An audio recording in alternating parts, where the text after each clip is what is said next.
This is Breakpoint This Week, a weekly briefing on faith, culture, worldview, and mission with John Stonestreet, president of the Colson Center for Christian Worldview.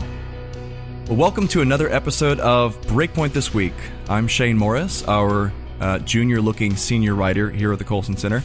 And sitting in for John Stonestreet while he's in Israel, we have Warren Cole-Smith, who's far from a stranger to our listeners. Warren, welcome back.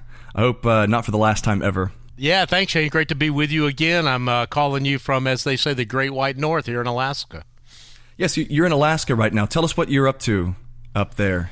Well, the first cause, I guess you could say, was I got asked by Cook Inlet Christian Academy down in Soldotna, Alaska, to speak at their annual fundraising event. And I figured as long as I was going to be here, I may as well try to line up some other things. So I'm working with the Colson Fellows, a regional affiliate here in Alaska this week. I'm speaking at a Bible college, Wayland Bible College, tonight. I'm preaching at a church in Wasilla, Alaska on Sunday. So I've got 5 or 6 events. Plus, Shane, I lived in Alaska in the 1980s. I worked for a regional airline called Ween Air Alaska, which is no longer around, but which a lot of folks here in Alaska have fond memories of. So it's really great for me to be back in Alaska, seeing some old friends and some country that I haven't seen in a long time. Well, I have to ask, can you see Russia from your house? I cannot see Russia from my house, but I will say that the church I'm speaking at on Sunday morning is in Wasilla, which is Sarah Palin's hometown. So I don't think I'll see Sarah Palin, but I will at least get a little bit of her view, the view from her home on Sunday morning. Well, that was why I asked. So John is on pilgrimage to another continent right now, and that means 2 things. First of all, the Breakpoint team gets a break from drafting commentaries, and second, I get to pick the stories for Breakpoint this week. So first on our agenda today is something that I, as a dad, find particularly upsetting. This week, there was a Dallas jury that effectively granted sole custody of a 7-year-old boy named James to his mother, who believes that he's actually a girl. Now, the couple had split over whether their son, whom the mother wants to call Luna, should receive transgender-affirming treatment and care after he became reportedly a fan of Disney's Frozen. Now, at this point, the Texas governor, Greg Abbott, has tweeted that he wants to get the Attorney General's office and the Texas Department of Family and Protective Services involved, but it's not really clear what they can do at this point. Now, the whole story has triggered this national outrage, which has only been intensified since Wednesday, when James' father actually released a video of his son on Twitter explaining that his mother had put him in dresses and painted his nails and told him that he's a girl.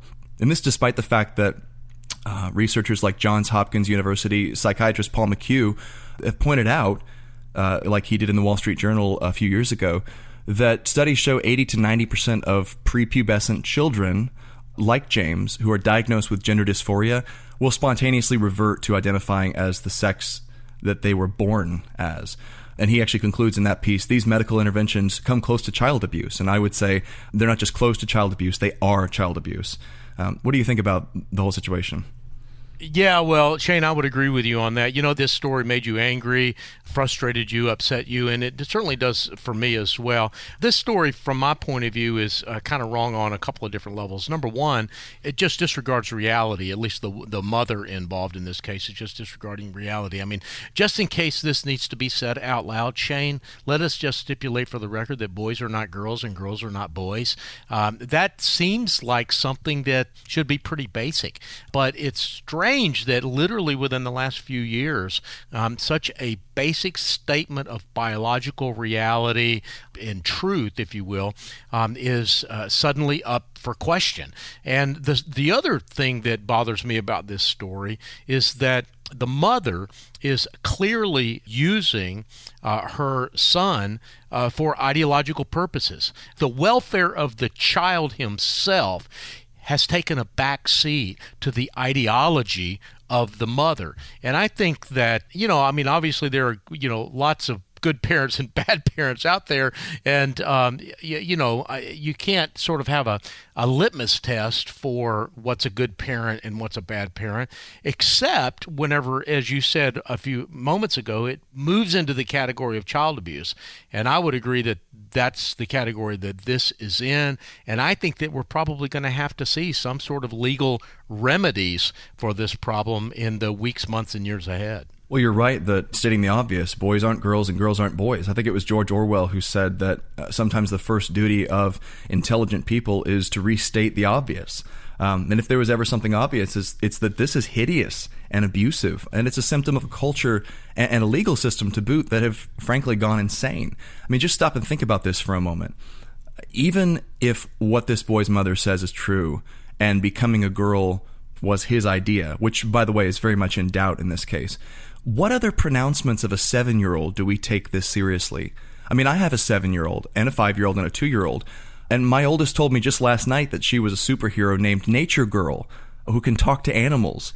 And my boys regularly pretend to be, monsters and superheroes and things like that. I don't initiate some kind of social and clinical transitions based on these imaginary roles. But this is even more serious if you think about it. There's a reason in our society that children can't buy alcohol, that they can't get a tattoo, that they can't, drive a car or travel unsupervised, or even vote or smoke. I mean, the list goes on and on of things that they can't do, because we as a society rightly recognize that for the first decade plus of a person's life, that person hasn't developed the capacity to make informed decisions of almost any kind, especially not those that result in permanent damage or change. We've decided that this one thing, this gender expression issue, needs to be recognized and taken seriously and supported legally, and then systematically carried out. And transforming a child's life in the process, the concepts of consent and child well-being and even established child psychology are just out the window in the name of ideology. Well, I think that's right. And, Shane, you sort of alluded to something that I think is worth bearing some additional attention as well. And that is that, right now, what this mother is doing to this child is quite likely inflicting emotional and psychological damage on the child. But if this escalates to the point of surgery, if this escalates to the point of hormone therapy, this mother could be doing lasting physical damage to this child. In any other situation, this would, in fact, be called child abuse. And again, I think that's why Governor Abbott did the right thing to step in, that the Attorney General, Ken Paxton, is probably going to have to step in here as well. I think that there's just, unfortunately, no way that we're going to be able to avoid probably a patchwork cloth of legal remedies from state to state on this issue of transgenderism. And I think that is just, in some ways, it might solve the problem in some places, but it's probably going to further add to the chaos. Well, the worldview implications of a story like this are endless, but we have to move on. We've got more to cover today. You're listening to Breakpoint This Week. I'm Shane Morris, and my co-host today is Warren Cole-Smith. We'll be right back. We invite you to visit breakpoint.org, and while you're at our website, be sure to browse our online Colson Center store of books and other resources, and you can find links to our social media sites like Facebook and Twitter. Welcome back to Breakpoint This Week. I'm Warren Cole-Smith, sitting in this week with Shane Morris. Shane, another story that was in the news this week is of interest to me because I'm a big Chick-fil-A fan, is the fact that the first and only Chick-fil-A in Great Britain, in the United Kingdom, has been shut down in large part because of LGBT protests. It was in the town of Reading, and it was shut down after its initial 6-month contract expired. And obviously in England, Chick-fil-A doesn't have kind of the same passionate following. Obviously, as I said, this was the only Chick-fil-A in the UK. And I remember I was actually living in New York when Chick-fil-A went into New York City, and remember some of the protests that happened there. So it's I guess in some ways not a surprise that Chick-fil-A was shut down so quickly, or at least that there were vigorous protests against it, but is also, once again, a sign of the time, sort of a sign of this crazy culture that we live in, where a chicken restaurant gets shut down, but just for example, the National Basketball Association can do business in China, where they systematically and routinely abort millions of children, and for some reason people seem to be okay with that. It's just an odd morality that we are using to make these kinds of decisions these days. Yeah, and listen to the reasoning that Reading Pride, which is the main LGBT advocacy group protesting this Chick-fil-A beachhead across the pond, was using. They said in a statement, Chick-fil-A's ethos and moral stance goes completely against our values and that of the UK, as we are a progressive country that has legalized same-sex marriage for some years and continues to strive toward equality. Forgive me for thinking that equality, the benchmark of equality, was passed a long time ago, and we've moved well beyond that. I was talking with another colleague about this, and he joked that this was really Britain's loss. And if you look up the 10 similarly priced eateries in that same area, that's the shopping plaza, they're apparently all British food, with the one exception of an Ethiopian joint. So, as he put it, yuck. I mean, if blood sausages and bangers and mash float your boat, more power to you, governor. But I'd rather have waffles and Chick-fil-A's delicious nuggets, to be quite honest. No, I was just going to say, Shane, taste in food aside, the thing that struck me about this story was that, as much as the progressive left tries to say that, you can't legislate morality or you can't impose your values on another person, to the right, to those of us who are Christians, the truth of the matter is that morality is all we ever legislate. That imposing our values, or at least coming to some sort of consensus about the value system under which we will live, is what living in a body politic, living in a nation, living in a culture is all about. And what we are beginning to see is a progressive left going from you can't legislate morality to a position of the only morality you can legislate is the one that we say is okay. I just read a review of Douglas Murray's new book, The Madness of Crowds, and he says almost exactly the same thing. And Murray himself, I should mention, is gay.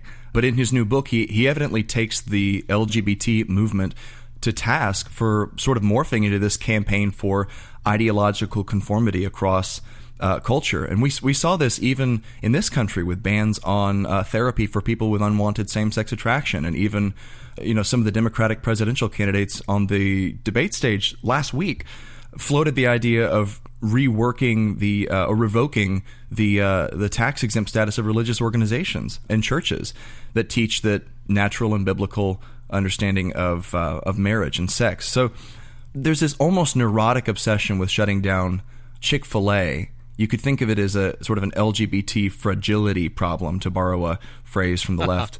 But I think we ought to recognize that this movement has really turned, like you said, a very real corner, one that even proponents of so-called gay rights, some of them are recognizing and saying, hey, guys, we won. Enough is enough. Well, that's right. And, Shane, I think it's important, and again, you might love Chick-fil-A or you might not love Chick-fil-A. I'm not trying to get into that. But I got to tell you, the Cathy family, I was raised in Georgia, and I got to know the Cathy family whenever I was in high school, and whenever Chick-fil-A was a very small organization. And, they've grown. They've been very successful over the years. They've been very intentional about living out their faith in the public square. And, I think about the Green family, which is the family that is the founder of the Hobby Lobby chain. They had to take a case all the way to the Supreme Court in order to be able to run their business in accordance with the Christian values that they espouse. They understand, for example, that, living as a Christian is not just showing up for church every Sunday at 11 o'clock, but it's about how you behave the rest of the week as well. And I think that's one of the reasons why the LGBT movement has focused on these guys, because trust me, if they can bring down a Chick-fil-A or if they can bring down a Hobby Lobby, you and I will be next. I remember a few years ago that when Tim Gill, who is a gay activist and a billionaire, and funded a great deal of the political activism that got same-sex marriage approved in this country. When he was asked what he would do after the Obergefell decision, I'm going to mess up the quote a little bit, but he said that he was going to roam the countryside and punish the wicked. And I think that they're starting with these, kind of big organizations, because if they can pick them off, they're either going to scare others into silence, other Christian business owners and business people into silence, or the few that might have the temerity to raise their hand or raise their head up out of the foxhole and say, I am a Christian and I want to live that way. They'll be easy targets as the next targets in this battle. So jumping across the North Channel here, The Guardian reports over in Northern Ireland, which is part of the United Kingdom, they've legalized abortion and same-sex marriage after a sort of brief legislative wrangling. It wasn't really a dramatic conflict like we saw in this country and with other countries. The province follows its neighbor in this case, which is the Republic of Ireland, which legalized abortion back in 2018, I believe, in opposition to its, it should be said, long-standing Catholic roots. Amnesty International's Northern Ireland campaign manager actually hailed the development as the beginning of a new era for Northern Ireland, one in which we're free from oppressive laws that have policed our bodies and our health care. So this kind of decriminalization will actually halt all current investigations into illegal abortion cases in Northern Ireland. And the sole opposition seems to be coming from the Democratic Unionist Party, whose leader, Arlene Foster, actually called this a shameful day and vowed that her party would try to examine ways to repeal the legislation. But it doesn't look like something that's going to be quickly reversed, because this is, Warren, one of those cultural shifts that's taken place. It's carried a whole society along with it, right? Yeah, I think that's right. And, shame on me, Shane, for not really paying a lot of attention to this issue. But in fact, Northern Ireland had been standing strong, one of the few countries in Europe that had been standing strong on abortion. And the fact that this happened and so many of us in this country probably didn't pay a lot of attention to it, I think is makes it doubly sad. And I got to tell you, I found out about this issue because of my friend Keith Getty. Many of our listeners probably know Keith's hymn "In Christ Alone," maybe even sing it in church on Sunday. Keith is a well-known musician and performer and singer and songwriter, but he's also Irish,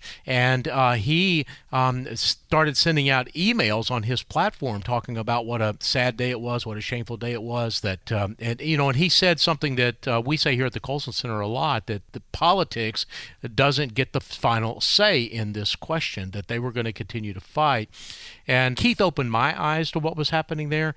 But more than that, Keith made me realize, because of the emails that he was sending out and the tweets and the Facebook posts, that a lot of entertainers that have these big platforms are not using it in the way that Keith Getty was using it this week. And I just wanted to take a moment to commend Keith Getty and the courage that it took for him to use this platform that he has, that God has blessed him with, to use it for good causes. Unlike many other Christian entertainers, that whenever the controversial issues show up, they tend to dive into the tall grass. Yeah, well done. So this story is complicated by, or rather, I would say nuanced by, the various fates of European countries when it comes to these social issues. I think of Poland, just days after this majority Catholic country, very similar heritage, which already had some of Europe's strictest abortion laws, actually held an election in which the populist right-wing party, some of whose policies I would agree with, some of which I would not,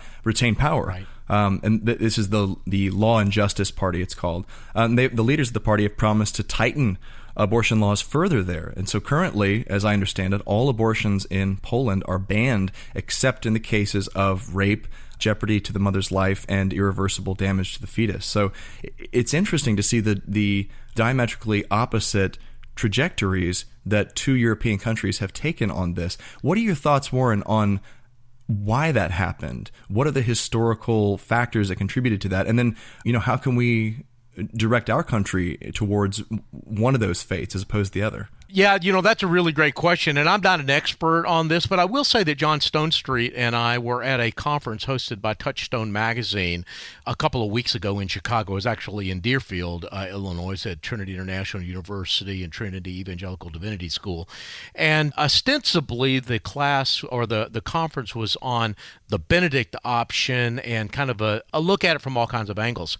And it was interesting to me that Alan Carlson was one of a couple of speakers that talked about Poland and talked about Bulgaria as two examples of European countries who were swinging back towards a more traditionalist point of view.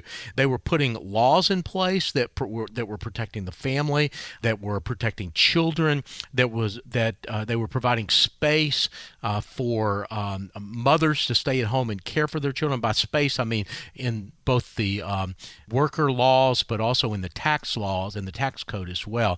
So I can't explain why. I think it's possible that that the religious roots of some of these countries, both the Orthodox and Catholic roots of some of these countries, might be at play. I think there's also, Shane, an element of just simply acknowledging that the progressive experiment has played itself out in some of these countries, that it has been tried and found wanting, and that people are sort of reverting back to what has built those cultures and civilizations in the first place. Winston Churchill once famously said about Americans that you could always count on Americans to do the right thing after they've tried everything else. And I think that Europe, it might be in that very spot right now, that they've tried every other ideology, and in some places, in a few places like Poland, Bulgaria, and a few other places, they're returning to the worldview that made them great in the first place. Well, our next story illustrates how many different wrong answers America is trying before we reach the right answer, God willing. Two Presbyterian churches in Brooklyn and Harlem held this week Beonce Masses, ostensibly to empower black women. So on Wednesday and Thursday, these two churches in New York held services, and they called them Beonce Masses. Beonce wasn't there, but they say they're designed to celebrate and empower black women. The First Presbyterian Church of Brooklyn and St. James Presbyterian in Harlem hosted the services, and their goal was to use the music and life of Beonce as a tool to cultivate and empower conversation about black women, their lives, their bodies, and their voices, because Beonce creates a space of story, whatever that means, scripture and song that calls for the liberation of all people. One attendee clarified the whole event and said that the service isn't actually about worshiping Beonce, and I'm glad they specified that because it wasn't at all obvious. But a performance by the pop singer back in the Grammy Awards in 2017, it had obvious overtones of sort of goddess worship. And we talked about this on Breakpoint back then. Beonce was wearing a crown and she was surrounded by these sort of groveling acolytes. And it brought to mind the important question of what does it look like when Christianity as a religion transitions out of historic orthodoxy into some other kind of religion? At what point do we say this church or this denomination is now practicing something that bears so little resemblance and so diametrically opposed to Christian belief that we have to say they're not effectively Christian anymore? I don't know exactly where the line is, but it seems to be that this church has crossed it. Again, as you said, whenever you've got to clarify and say out loud, no, we were not worshiping Beonce, that to me is a pretty good indication that maybe they were, or at least at a minimum, there was a lack of clarity about who they were worshiping and who they weren't. In this case, they weren't worshiping or giving glory to the one true God. But, Shane, to me, this story, for all of its sort of tragic implications for the Presbyterian Church and for this church in particular, and for what it says about our culture in general, is also a reminder to me that, we have this God-shaped void in our hearts, as Pascal said. And we are going to try to fill that void with something. And if we don't fill it with the biblical God, that void is not going to stay a void. Nature abhors a vacuum, and other things are going to rush into it.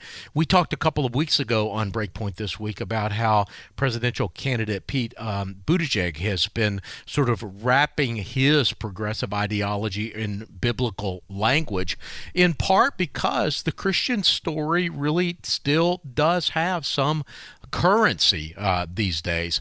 And if you can kind of wrap a Christian veneer around your anti-Christian ideology, in some ways it can become a Trojan horse and can infiltrate its way even into the church. I think that is in part what's happening here. But I think it also, Shane, presents an opportunity for those of us who are Christians. We have a truer story. We have a better story.